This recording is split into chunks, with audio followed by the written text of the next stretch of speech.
Welcome to Reflection. This is the third episode of the podcast with the most amount of background noise you can possibly find on Spotify or YouTube. We're on a train ride currently. Going to Sofia. Yes, from the lovely Black Coast. This is my friend Gabriel. He's a very, very gifted and talented artist, and also a very reflective soul. And he also lets me stay in his place here in Bulgaria, which fills me with a lot of joy, and I'm very, very grateful for that. Of course, my pleasure. It's amazing. Well, I have one question right off the gate for you, and because you're an artist, and for me, I wanted to know what your stance is on if you can separate the art from the artist. Separate the art from the artist? In what way do you mean that? For example, the idea came to me from Rammstein, when they had this controversy, and people or with Michael Jackson, these controversial musical figures where they have been, I hope the camera doesn't fall, where the art is kind of above the person, or is the art directly connected? Is there a controversy with the artist, meaning you're supposed to stop looking at their paintings or art? I have a very good example of that matter, and it's related to Kanye West, because with his Donda album, I'm a big Kanye West fan, and there was this thing when the Donda album was dropping, he postponed the date for 5-6 times, and some of my friends with whom we've been listening to him from long time, they were like, fuck this guy, although for me I didn't even, I was still expecting the album to drop, because for me I was like, okay, this dude is onto his shit, in his mind maybe he's struggling, or he set this date and now there's this big expectation, because especially everybody was waiting for that Donda album to drop for so long, and I was like, maybe he's dealing with some shit, I should give him the credit of doing that.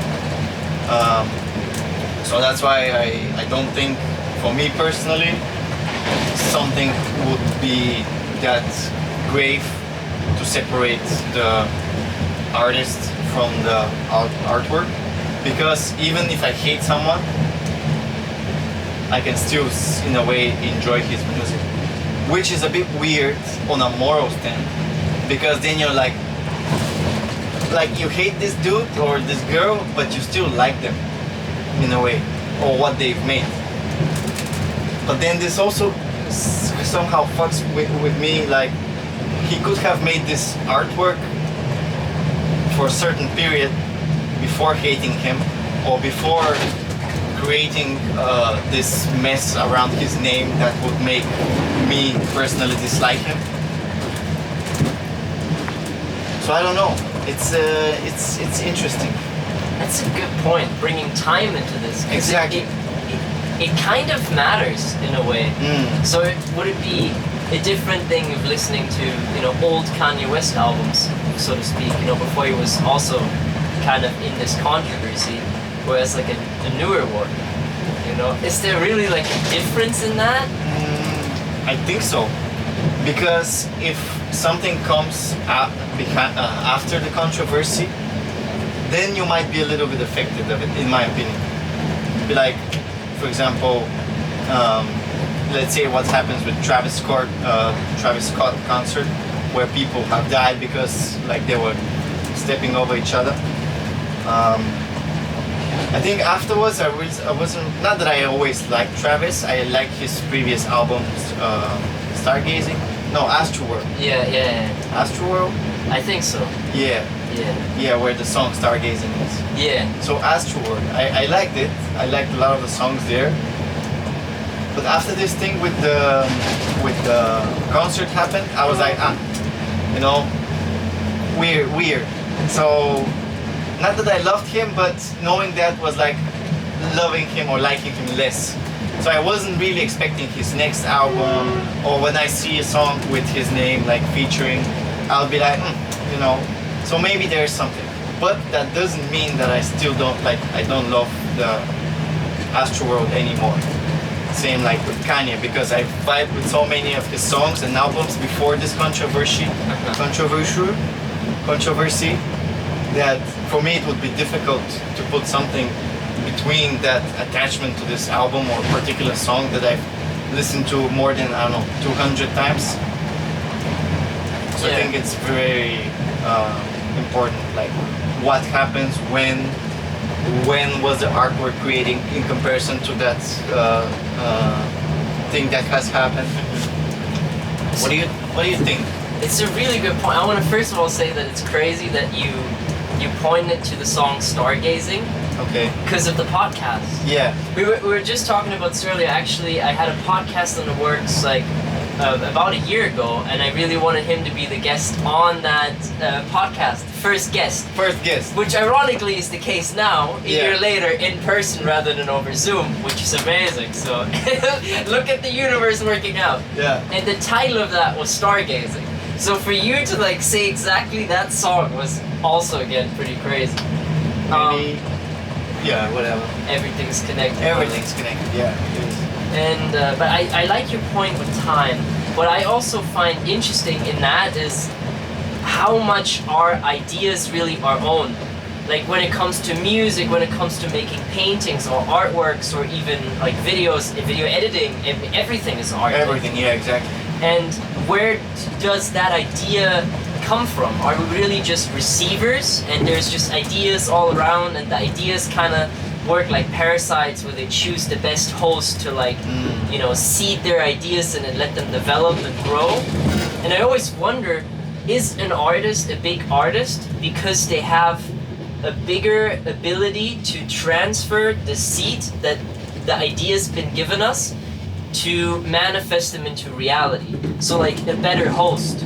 You know, for example, how mosquitoes have an affinity to sting a certain amount of people. Yeah. So is it with ideas in a way where ideas search for hosts that are really most capable for a certain type of an idea?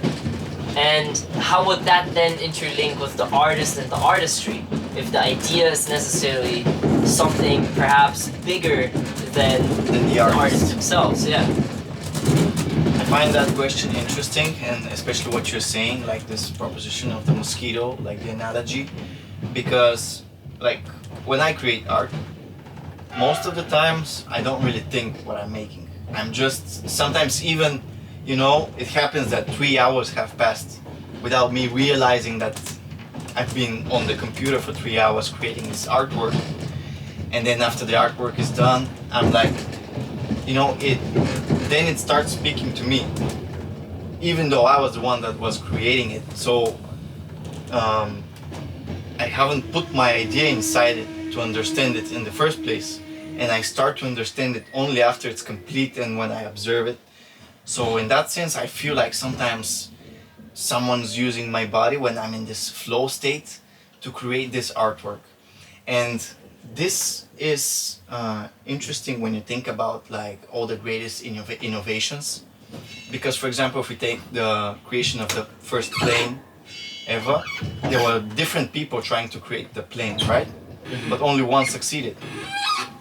And in that way, they all had this idea, but the question is who would realize it? Like who would let the idea take over his actions completely without him trying to take control of it?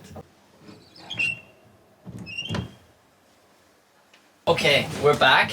People entered our cabins, so we decided to move cabins and stand by the window for a little bit because it's beautiful.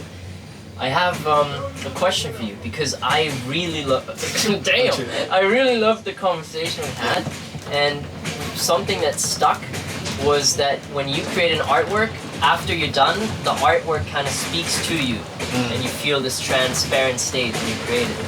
Yeah. What is, since this podcast is called Reflection, what is something that you've really seen in an art piece that you've created after you created it? Is there something that comes to mind, like a feeling or a concept that you didn't realize while you were creating it that was actually behind the image all along?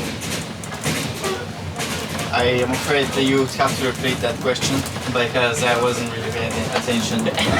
So, that's all good. Please. No, I mean, if you have like an artwork that you created. Yeah. And you said that the product, the artwork is finished. Okay. And then it speaks to you again, like it's a new scene, so to speak.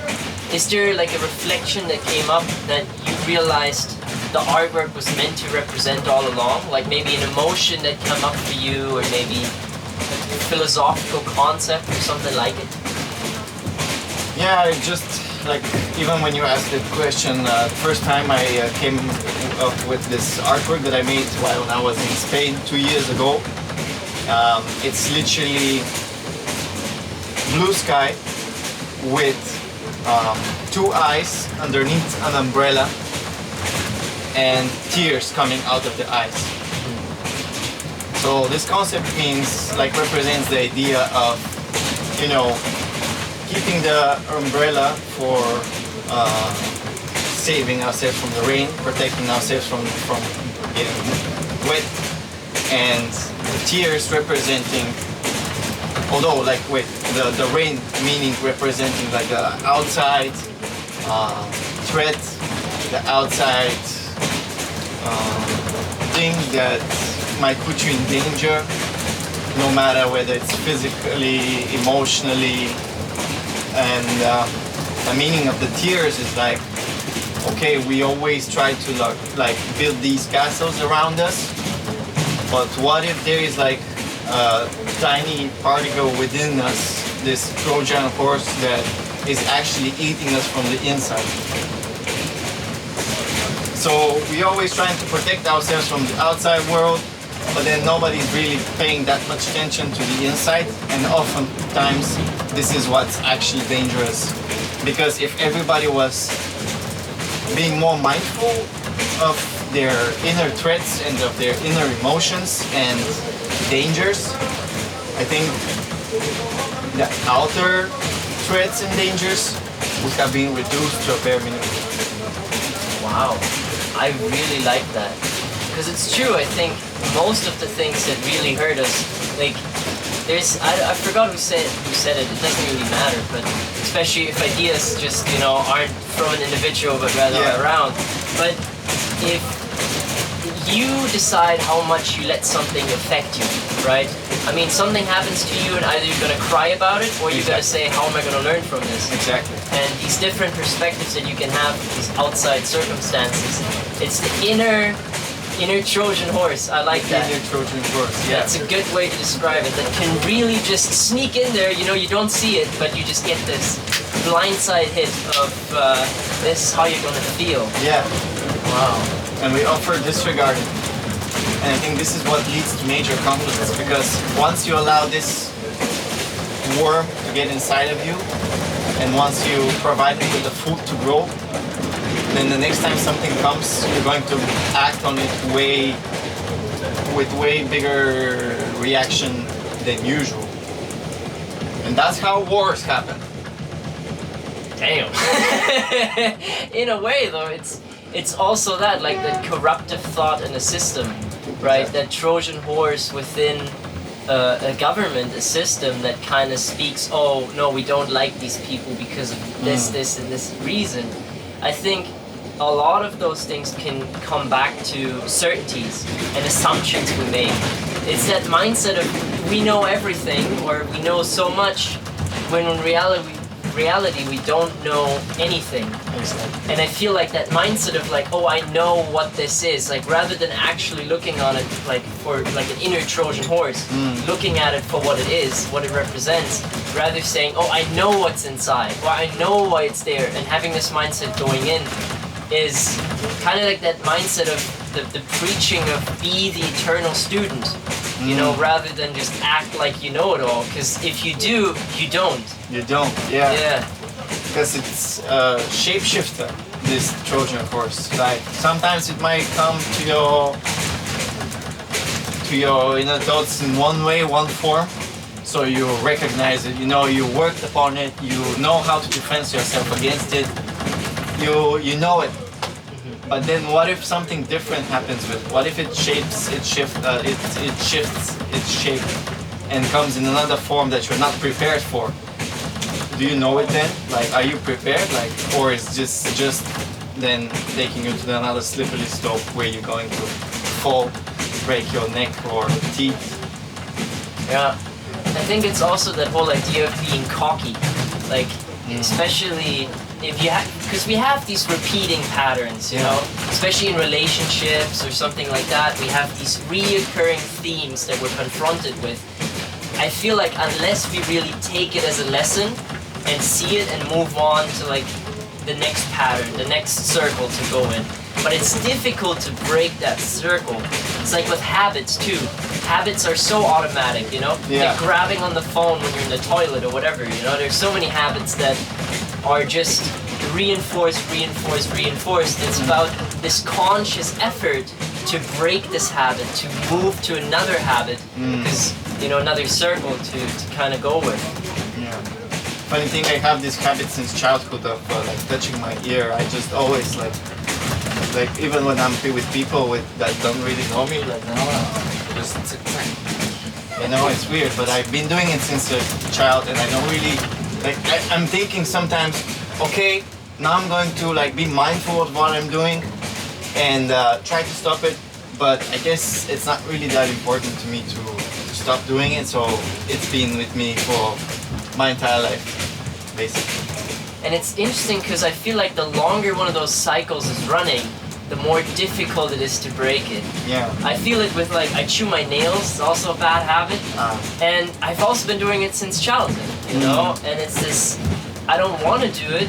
And it's so difficult to like really loosen and let go of this pattern and habit. Yeah. And then I wonder, you know, if we take genes from our parents, Okay. if you know, we carry that forth, are there also conscious habits, conscious traumas that we carry with that have been such a huge circle, you know, just such a big circle that goes back generations that we keep falling into? The effort it takes to realize that that pattern exists, and then the strength to say, I'm going to step out of it. Do you feel like that's a thing, or like how deep does the circle go, so to speak? I just remember right now this quote from Orochimaru from Naruto, one of the characters there. Like in his speech, he was just saying, "We're just slaves of our genes."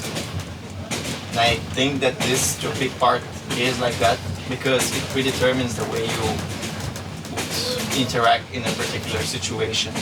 But then there's also the part that environment that you live in takes, which in a way alters the way you would act in this particular situation and the way you normally are. Because if your entire family has been, let's say, average, low wage, working class, fly, bro. This fly is about to get smacked. Whoop! What was I saying? About if you are from like a lower income family. Yeah, but, and that's to a huge part of your life, predetermines what kind of environments you'll be all around and moving, people you talk with, you know, and this plays like an impact on the way you would continue to live your life. But then if something happens, I feel like I don't know, you change your environment due to something, like for a particular reason. You have to immigrate, whatever. And then you change your environment. You start walking around different people. You start talking with different people. You see how they think.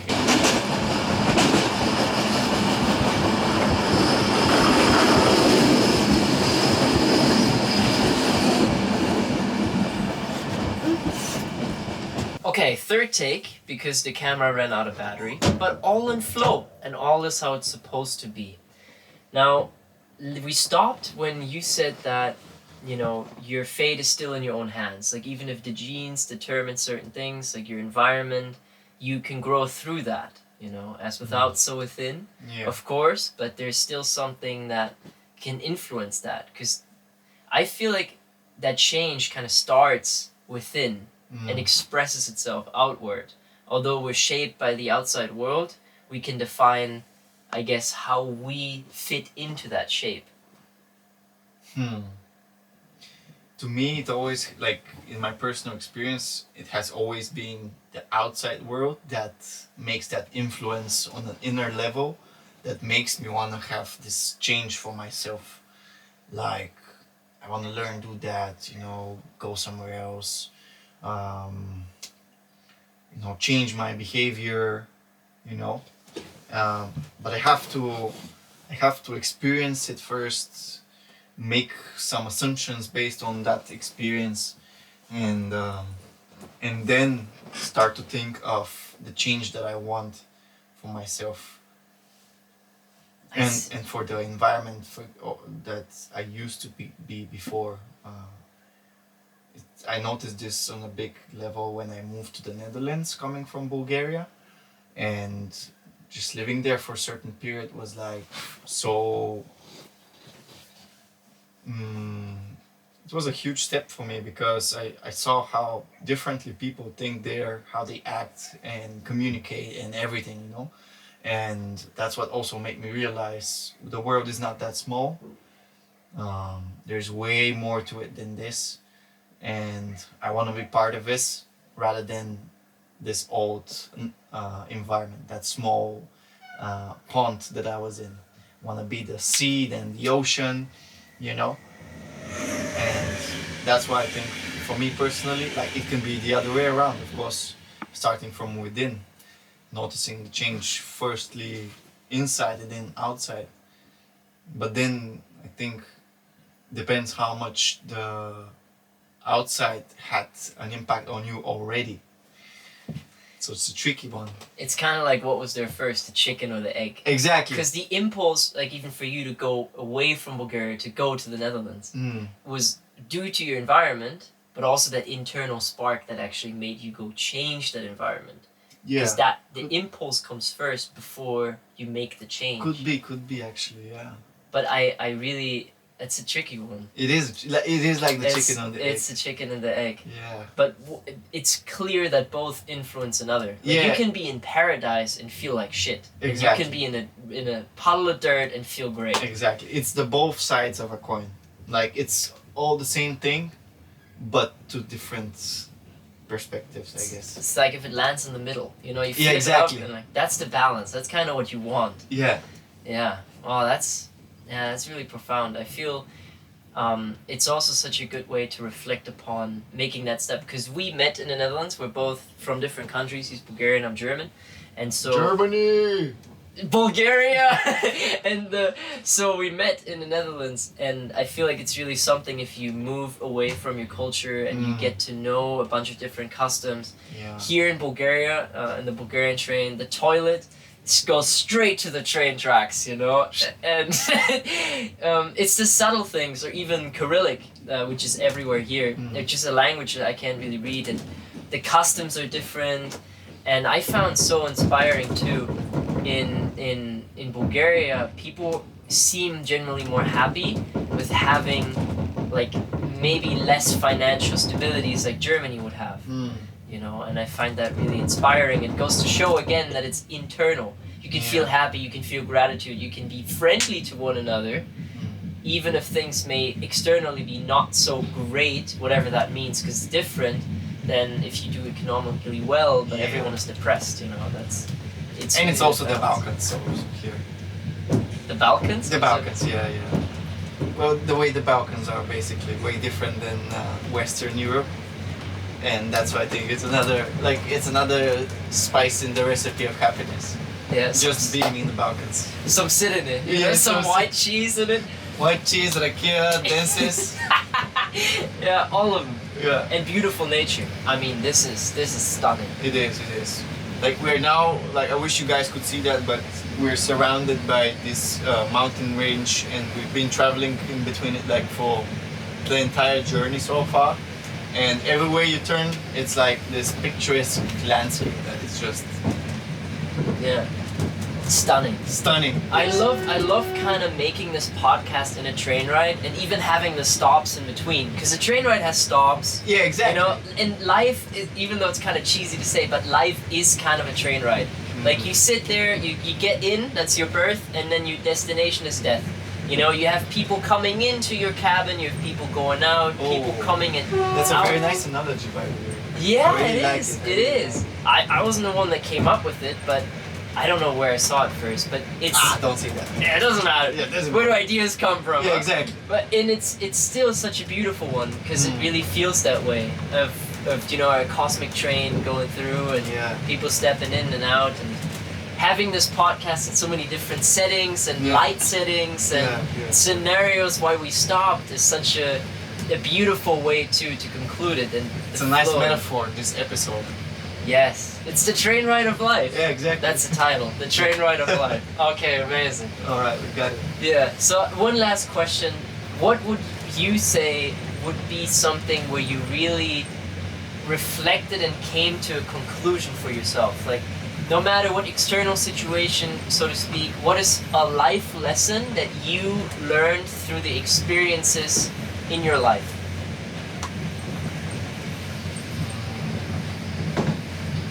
I've learned that no matter what happens, it's always the way you. That's the first thing that came to mind, you know, like maybe very common thing that people think and reflect upon, but it's the first thing that came to mind. Like, no matter what happens, it's you the one that's responsible for the way it would develop. And oftentimes I would blame other people, situations, for the fact that I didn't get what I wanted out of it, and didn't realize that I also play a huge part in, maybe the biggest part, or as equal as the other person, if it's say in a relationship. You played a huge part, and based on the way you act upon it, it's the way you get the result. And in the past, I was always waiting for things to come towards me and be like, yeah, like if it's meant, it's going to happen, or yeah, something like that. But then I also realized that as much as it's coming to me, I also should be walking towards it and not wait for the destiny to give it to me, like in a plate in front of my hands and eat out of it. Yeah, you gotta bring the spoon, you know, you gotta exactly. be ready, you gotta prepare, yeah. Exactly.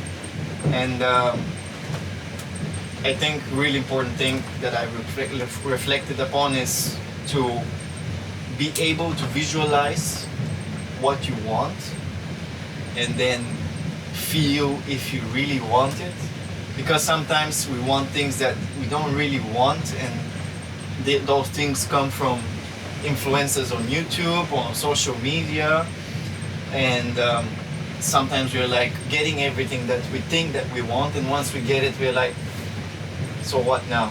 You know, you get it, and once you get it, you're disappointed maybe, or you're happy for like such a short period of time that it makes it ridiculous that you've been wanting this thing for such a long time. And that's why I think it's also important to figure out whether you are really feeling that thing that you want, if it's your thing or something that comes from someone else. I love that. That's really profound. Yeah. That's a great way to end it. So, you know, thank you for joining us on this train ride. We'll go into the night. Wait. Don't you want to say how you are, Okay. wait, what was the question again?